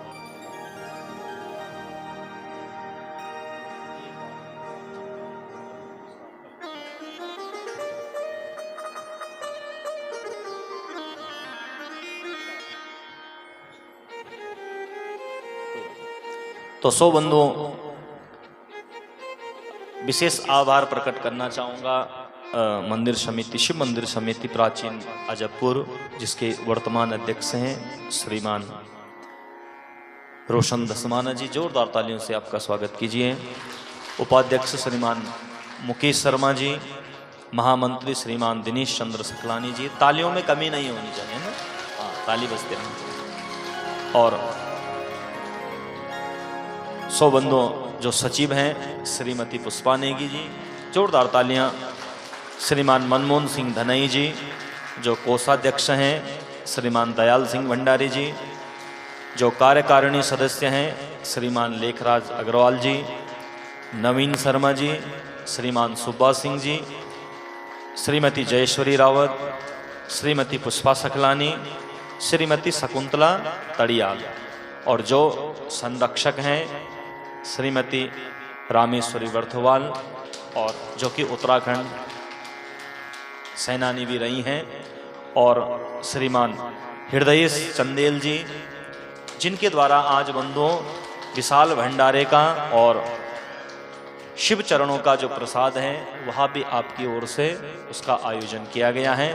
जोरदार तालियां। और पुनः व्यासपीठ से आप सभी को बहुत बहुत शुभाशीष देते हैं कि आप अनन्य प्रयास करके, बंधुओं इतना आयोजन कोई ऐसे ही नहीं हो जाता, इसके लिए अनन्य प्रयास करना पड़ता है, अनन्य लोगों की सुननी भी पड़ती है और कहना भी करता है, कहीं पर चुप भी रहना पड़ता है, सुनकर मौन भी होना पड़ता है ना।